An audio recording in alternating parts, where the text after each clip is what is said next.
This is exactly how I would build wealth from absolute zero if I had to start over today. Not with capital, not with connections, but with the brutal principles that separate those who accumulate from those who merely survive. Naval Ravikant wrote something that changed everything for me. You're not going to get rich renting out your time. You must own equity, a piece of a business to gain your financial freedom. Most people never understand this. They trade hours for dollars their entire lives, thinking that's what work means. It's not work. It's a trap disguised as stability. I spent years in that trap, waking up to an alarm that felt like a punishment, commuting to a place where my time was measured in 15-minute increments, building someone else's dream while my own withered in the margins of exhausted evenings. I thought I was being responsible. I thought I was playing it smart. I was actually playing it safe, which is the same as playing to lose.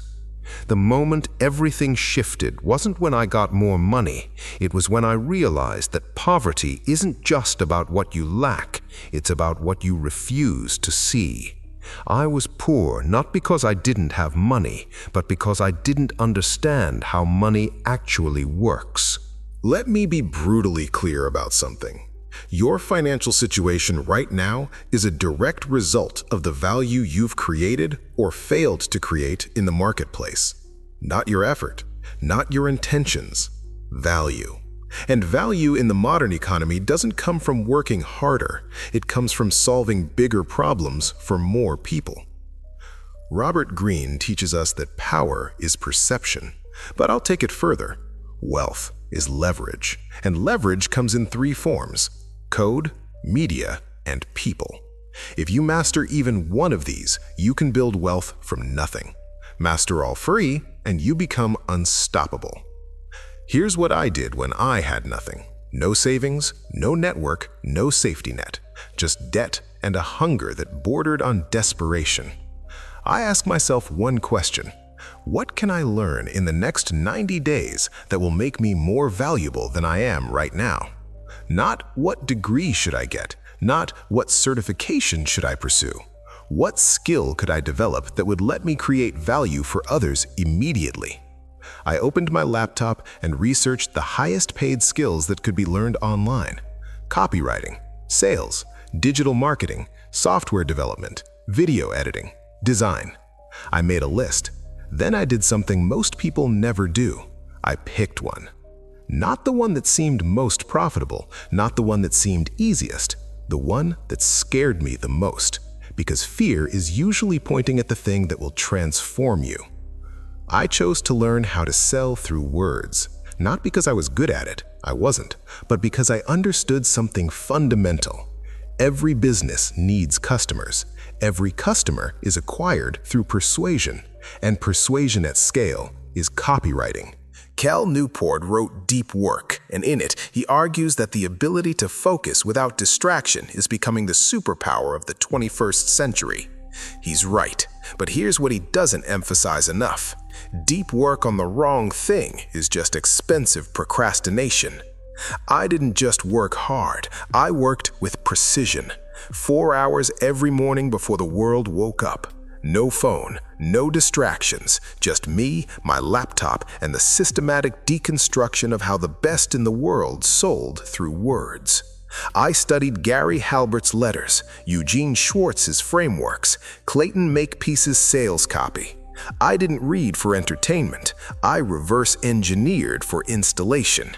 Every technique, every psychological trigger, every structural pattern. I copied successful sales letters by hand, not to plagiarize, to feel the rhythm, to understand the architecture, to let the patterns sink into my nervous system. 3 months later, I still had no money, but I had something more valuable. I had a skill that businesses would pay for. So I did something that felt terrifying.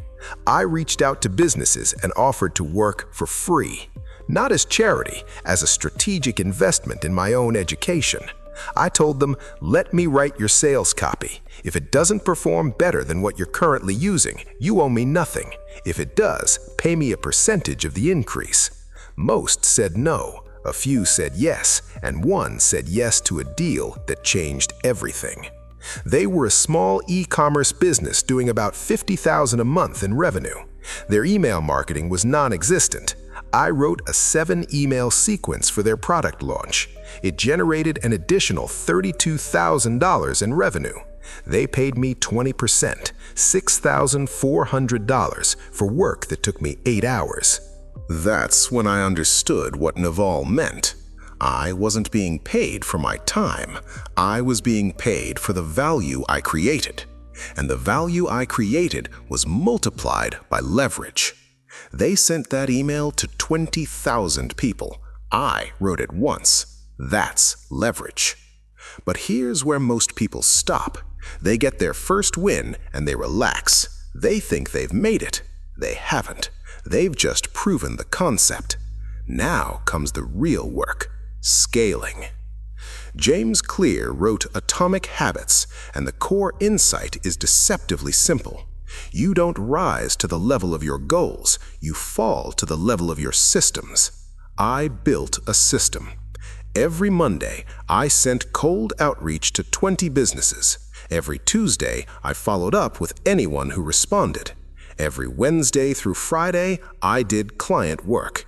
Every Saturday, I studied the best performers in my field. Every Sunday, I reviewed my metrics and adjusted my approach. This wasn't inspiration, this was architecture. I designed my week so that success was inevitable if I just showed up consistently. And I did show up. Not because I was disciplined, because I had made failure more painful than the discomfort of showing up. I tracked everything. How many outreach messages I sent, how many responses I got, how many converted to calls, how many calls converted to projects, how much revenue each project generated, how long each project took. I treated myself like a business because that's what I was, a one-person value creation machine. 6 months in, I was making more per month than I had made per year at my job. Not because I was special, because I had leverage. I had a skill that created measurable value. I had a system that consistently connected me with people who needed that value. And I had the confidence to charge what I was worth because I could prove the return. But money was just the surface. What I really gained was something deeper. Sovereignty. The ability to wake up and decide how I would spend my time. The ability to say no to work that didn't excite me. The ability to invest in myself without asking permission from a boss, a bank, or anyone else. Ryan Holiday teaches us about the obstacle being the way. He's talking about stoicism, about reframing challenges as opportunities. But I'll tell you the real obstacle. It's not the circumstances. It's the story you tell yourself about the circumstances. The story that says you need money to make money. The story that says you need connections to get ahead. The story that says people like you don't become people like them. Those stories are lies. Comfortable lies that protect you from the discomfort of trying and possibly failing, but they're still lies. I didn't have money. I didn't have connections. What I had was the willingness to become valuable. And value is the only currency that matters. Here's what nobody tells you about building wealth from nothing. The first dollar is the hardest. The first client is the hardest. The first product is the hardest. Not because you don't know what you're doing, because you're trying to build external results while still carrying an internal identity of someone who has nothing. You have to kill that identity. You have to step into a new one. Not fake it until you make it. Become it before you see it. I stopped thinking of myself as someone trying to make money. I started thinking of myself as someone who created value and exchanged it for money. The shift is subtle. The results are everything. Seth Godin teaches that marketing is not about the stuff you make, but about the stories you tell. He's right. But the first person you have to market to is yourself.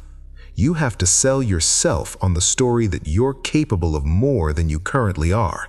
And then you have to prove it to yourself through action. I kept a document. Every day, I wrote down one piece of evidence that I was becoming the person I wanted to be. Sent 20 outreach emails. Evidence. Finished a client project 2 days early. Evidence. Learned a new framework for writing headlines. Evidence. The document became my proof. Not for anyone else, for me. Because here's the truth. Most people fail not because they lack ability. They fail because they lack belief. And belief isn't built through affirmations or visualization. It's built through evidence. You want to believe you can build wealth? Start building it, even if it's just $10. That $10 is proof. That proof becomes belief. That belief becomes action. That action becomes systems. Those systems become wealth. Tim Ferriss taught an entire generation about lifestyle design with the 4-hour work week. But what most people missed is that he didn't start with 4 hours. He started with 80-hour weeks, building something valuable enough that he could eventually step back from it. Leverage isn't a starting point, it's a destination, and you get there by front-loading the work. I worked more in my first year of building than I ever did in my job.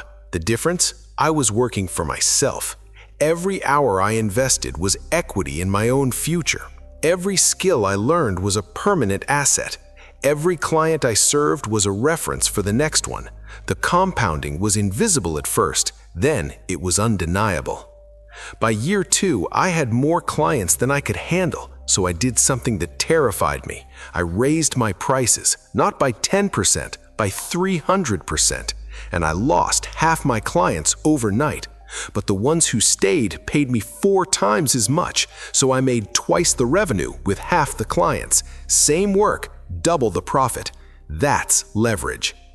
Then I hired someone, not because I needed help, because I wanted to test if my system could work without me. I documented everything I did, every process, every template, every decision-making framework. I turned my brain into a manual, then I handed it to someone else and watched them execute it. They weren't as good as me at first, but they got better, and I got my time back. That's when the real wealth started, because now I could use my time to build the next thing while the first thing kept generating revenue. That's what rich people understand that poor people don't. You don't get rich by working. You get rich by building systems that work without you. Naval says, seek wealth, not money or status. Wealth is assets that earn while you sleep. Money is how we transfer wealth. Status is your rank in the social hierarchy. I stopped chasing money and started building assets. Skills are assets. Systems are assets. Relationships are assets. Attention is an asset. Every piece of content I created was an asset. Every client relationship was an asset. Every process I documented was an asset. I was building a machine that would eventually run without me. And here's what happened. 3 years in, I sold that business, not for millions, but for enough to give me options, enough to invest in the next thing without needing it to work immediately, enough to buy time, which is the only thing you can't get more of. But the money wasn't the point. The point was that I had proven something to myself. I could build value from nothing, and if I could do it once, I could do it again. The fear was gone, replaced by a quiet certainty that no matter what happened, I knew how to create.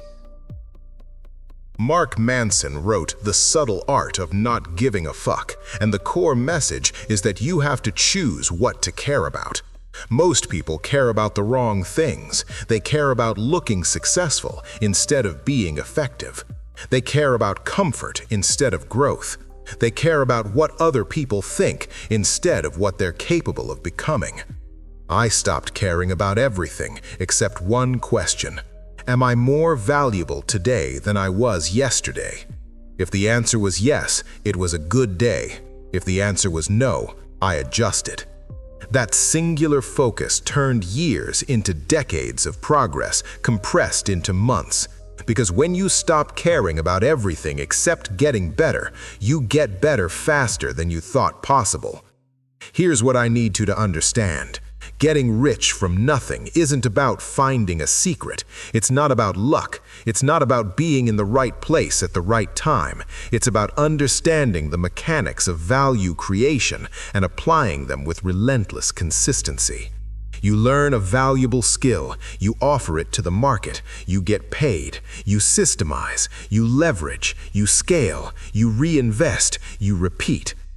Every person who built wealth from nothing followed some version of this path. The details change, the principles don't. And the principles are simple, they're just not easy, because they require you to become someone you're not yet. Someone who values long-term equity over short-term comfort. Someone who sees obstacles as information rather than barriers. Someone who understands that the gap between where you are and where you want to be is not a problem to solve, it's a path to walk. And you have to walk it alone at first, not because you're antisocial, because transformation is internal before it's external. You can't delegate becoming. You can't outsource growth. You have to put in the hours. You have to endure the discomfort. You have to face the fear that maybe you're not capable of more. And then you have to prove that fear wrong through action. This is the path, not the only path, but a proven one. Learn, create, offer, systemize, leverage, scale, repeat. And somewhere along that path, if you stay consistent, if you stay focused, if you refuse to quit when it gets hard, you'll look up and realize something. You're not the person who started this journey. You're not the person who had nothing. You're someone who built something. And once you've done it once, you can do it again, and again, and again.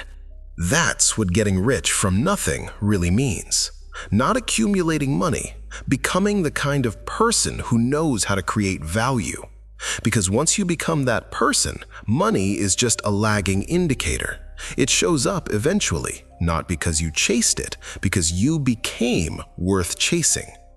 The question isn't whether you can do this, the question is whether you will. Whether you'll trade the comfort of staying who you are for the discomfort of becoming who you could be. Whether you'll trust the process long enough to see the results. Whether you'll keep going when everyone around you thinks you're crazy for trying, because they will think that, and they'll be wrong. Not because they're bad people, because they can't see what you see yet. They can't see the person you're becoming. Only you can see that. And you have to believe in that person before anyone else will. So here's my challenge to you. Stop waiting. Stop preparing. Stop thinking you need one more course, one more book, one more sign that you're ready. You're not ready. You'll never be ready. Ready is a myth. Capable is what matters. And you don't discover capability through thought. You discover it through action. Start today. Pick a skill. Learn it. Offer it. Get paid. Prove to yourself that value creation is real, that leverage is real, that you can build something from nothing. Because once you prove it to yourself, everything changes. Not because the world changes, because you do. This is how you get rich from nothing, not with magic, not with luck, with value, leverage, and the refusal to accept that where you are is where you have to stay. Fortune doesn't favor the bold. It favors the valuable. Become valuable. Everything else is downstream from that.